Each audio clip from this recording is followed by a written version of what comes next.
Good afternoon. My name is McKersie, and I'm a teacher in the School for Children. Before me are 28th graders heatedly discussing constitutional issues. Is the right to bear arms outdated? Is capital punishment cruel and unusual punishment? Is governmental wiretapping a necessary violation of privacy? These students are doing something unique. Through curriculum drama, they are considering questions fundamental to sound legislative action. What do we see in our nation's future? What do we want to become? How do we achieve our goals? These questions, which are central to developing effective citizens of a democracy, they are essentially the same ones that stir the hearts of adolescents. As U.S. senators and a simulation called Mock Congress, a long-standing tradition at the School for Children, the students represent Democrats, Republicans, independents, spanning a wide ideological spectrum from Bernie Sanders to Mike Lee. The students identify deeply with their roles, in some cases despite their own personal and political leanings. At the end of one particularly animated session, a student playing the role of Ted Cruz says to me, "You know, Allie, I'm a liberal in real life, but it's kind of eye-opening looking at the issues from a different perspective. Too bad Congress isn't really this way." Yes, too bad. Perspective taking. It's a skill that is largely undervalued in our society today, though it constitutes an essential aspect of effective democratic engagement.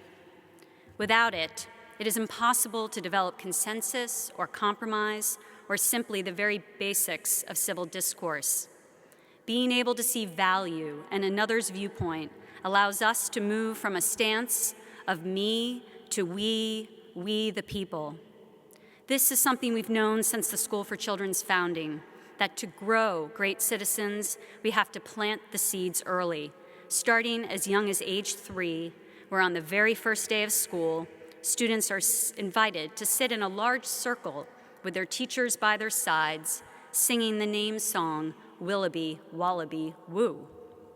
In this introductory activity, the students begin a powerful twofold process that will frame their learning for the year, that of noticing each other and that of developing their own voices. What we're seeing in these threes are the rudimentary building blocks of perspective taking, which can be explicitly taught in a number of ways across all the grade levels. Walk the hallways of the second, third, and fourth floors, you may see students actively constructing a scale model of a Lenape village, debating the potential merits of the Three Gorges Dam, or investigating through a fruit fly lab the inheritance of genetic traits.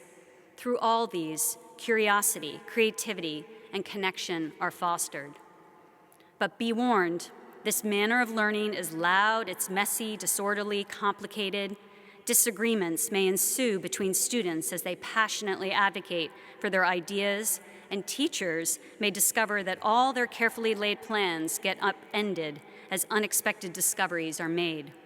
In these instances, both students and teachers alike are challenged to think and act anew. But isn't this very messiness a necessary feature of democracy as well, which ought to involve a plurality of ever-changing perspectives? And if so, then shouldn't the learning that happens in the safety of the classroom mirror the challenges of democratic citizenship out in the real world? Every May, our 8th graders take a 4-day trip to Washington, D.C. to further deepen their understanding of our nation's government. They meet and speak with journalists, lobbyists, special interest groups, and members of Congress. The last several years, we've had the great fortune to talk with Congressman John Lewis in his private office on Capitol Hill. There, the kids sit surrounded by photos of him as a young civil rights activist, in Nashville at a lunch counter, in Birmingham boarding a bus, in Selma crossing the Edmund Pettus Bridge. In his presence, their eyes grow wide and shiny with awe, and when he asks for questions, every hand shoots up. It's this intense spirit of engagement that Congressman Lewis likes. He seems to have a soft spot for Bank Street students, whom he has described as curious, knowledgeable, and principled. Our last meeting with Congressman Lewis was especially poignant, with Ferguson, Staten Island, South Carolina, and Baltimore so much on all our minds. The students themselves, upset and confused by the events, asked him what could be done.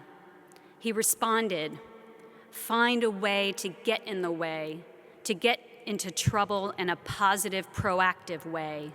You are the ones, not the old folks, to sustain a profound social movement."